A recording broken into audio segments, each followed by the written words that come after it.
We've already talked about the best ways to use pre-packaged seed starting potting mix in order to get a jump start on the growing season. But what if I told you that there was a way to get a more sustainable, customizable, and affordable option into your growing regimen? Here's how to make your own seed starting mix with 3 simple and affordable ingredients. And the first ingredient going into your seed starting mix is coconut coir. Coconut coir, also known as Coco Coir, is the shredded husks of coconuts. What's great about Coco Coir is that it is sustainable, renewable, and affordable. While it doesn't have many nutrients on its own, Coco Coir actually retains tons of nutrients that are added to it. It's also great at water retention, soil aeration, and has a neutral pH. So you can amend your soil with Coco Coir to add aeration and water retention without messing around with the acidity or alkalinity of your soil. This is also why Coco Coir works really, really well for starting seeds. Remember, when you're starting seeds, that seed has all of the nutrients and all of the energy that it needs to become a seedling. So you don't need tons of nutrients in your growing medium in order to start seeds. Now, once you're potting up your seedlings after they get their true leaves, and certainly as you're transplanting them, you're going to want to fertilize. But you don't need to do that at the beginning of the seedling's life. The seed itself has all of the nutrition it requires in order for it to grow. So choose a growing medium that's going to provide a great physical environment for the seeds to grow, and not add a bunch of unneeded macronutrients. That's why Coco Coir is such a great option for starting seeds. And typically, how you'll see Coco Coir in the marketplace is as a compressed brick. This brick here is 10 pounds, and when combined with water, will yield 2 cubic feet of growing medium. Now, if I wanted to, I could take this entire 10-pound brick of Coco Coir and put it in 7 to 10 gallons of water, just let it absorb that water until I've got my growing medium ready to use. But I don't need that much for my seed starting mix. So what I'm going to do is just break a little piece off, maybe about a pound or around 450 grams. You might find that a Coco Coir brick is a little bit difficult to break by hand. So I just use a screwdriver and a hammer and chisel some off bit by bit until I have what I need.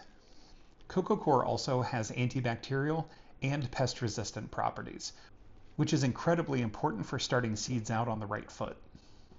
Coco Coir has become super desirable over the past few years in gardening.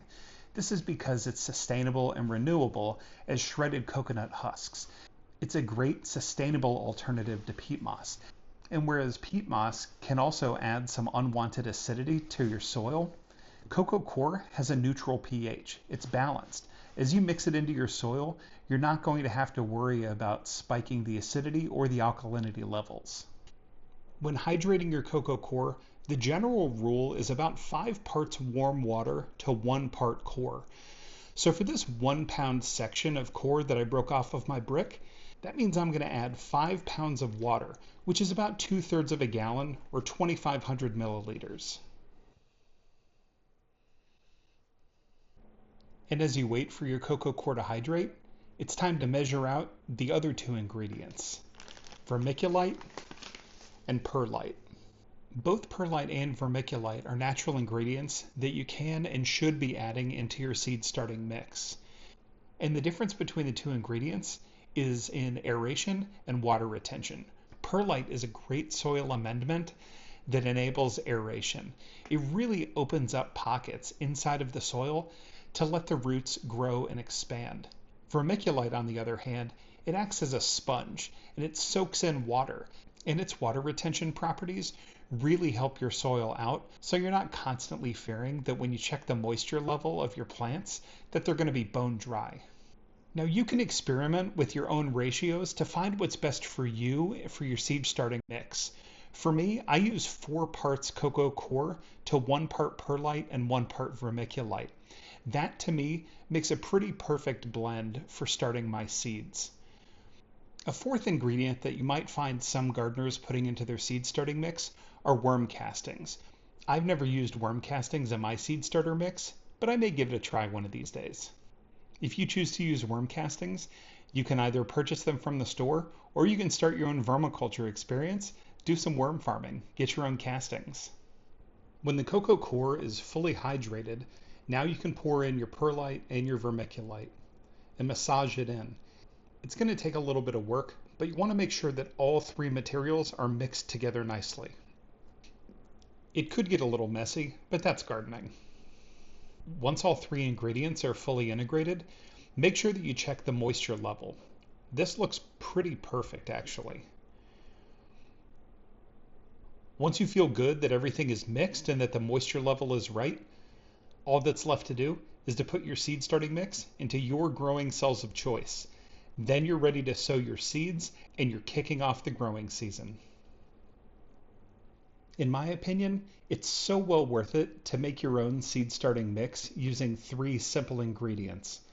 Here I've made just about 10 quarts of my own seed starting mix using 1 pound Coco Coir and a 1/4 pound each of perlite and vermiculite. And what's great is I get to choose what goes into my mix. It's also great for the environment, being sustainable and renewable by using coir instead of peat moss. And from an affordability standpoint, there's really no contest. It took me less than half the cost to make my own seed starter mix than it cost me to buy this 8-quart bag of seed starter mix from a big box store.